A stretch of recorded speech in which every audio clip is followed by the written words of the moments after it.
Anime na X, danas radimo Psycho Pass i idemo ljudi.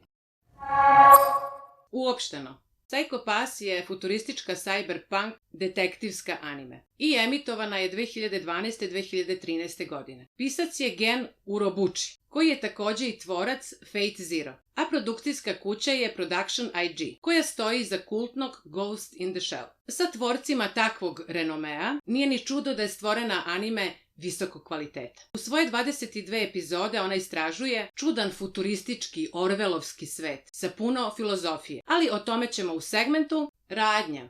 Radnja prati detektivku Akane Tsunemori na njenom poslu inspektora u Ministry of... U policiji.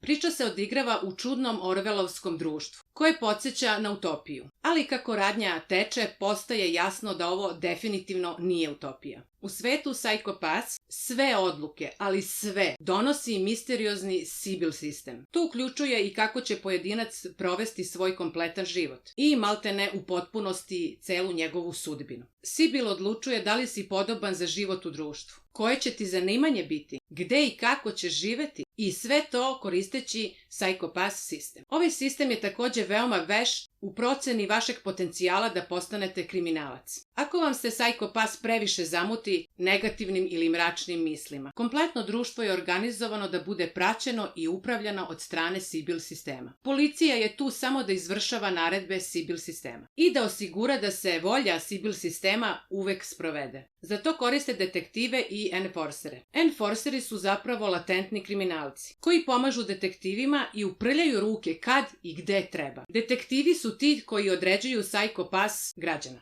Zapravo, njihov potencijal da budu kriminalci i to sa svojim pištoljima dominatorima.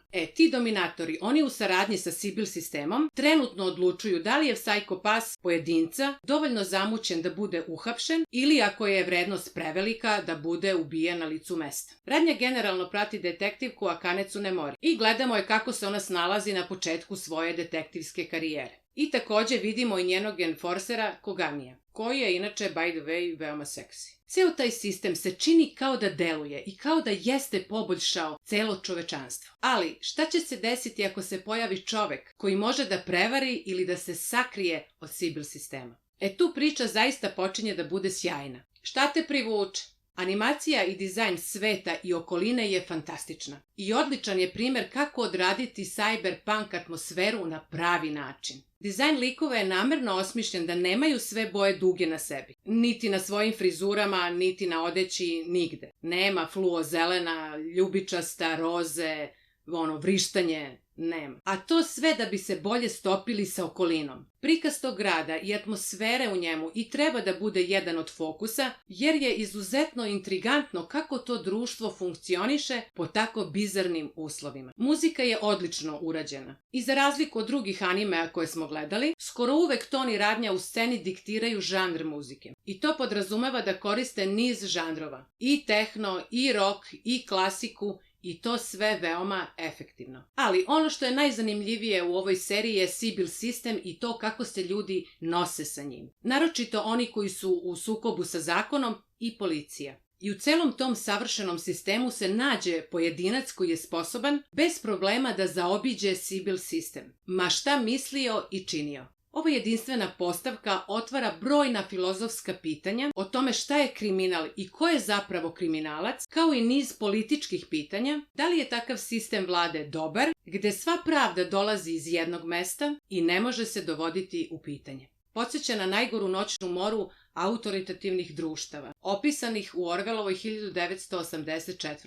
Ali građani izgledaju srećni i jako zadovoljni. Zamislite noćnu moru, da vaš kompletan uspeh u poslu zavisi od nekog tamo algoritma koji niko ne razume. I niko ne sme ni da kritikuje, ni da dovodi u pitanje. Deluje kao nezamislivo teška i uznemiravajuća sudbina, zar ne? Šta može da odbije?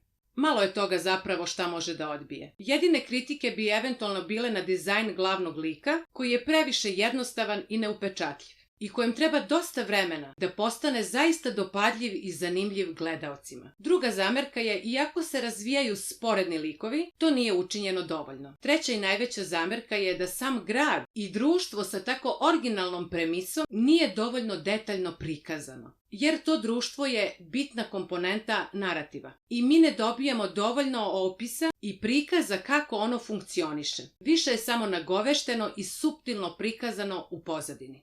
Zaključak. Ako vam se dopada ideja da vidite jedno bizarno futurističko društvo kojim upravlja čudni algoritam i koliko zapravo jedna utopija može brzo da ode do đavola zbog jednog previda, onda je ova anime odlična preporuka za vas. Takođe, odnosi likova su jako lepo prikazani i dovoljno duboki da budu zanimljivi. Sa svoje 22 epizode svakako je možemo preporučiti za gledanje. Must watch. Iako je fale neki aspekti da bude masterpiece, ali je odlična. Gledajte. Ako vam se svideo video, like, share and subscribe. Pogledajte i naše druge videoe na kanalu. To je sve za ovaj video. Arigato! Vidimo se! Matane!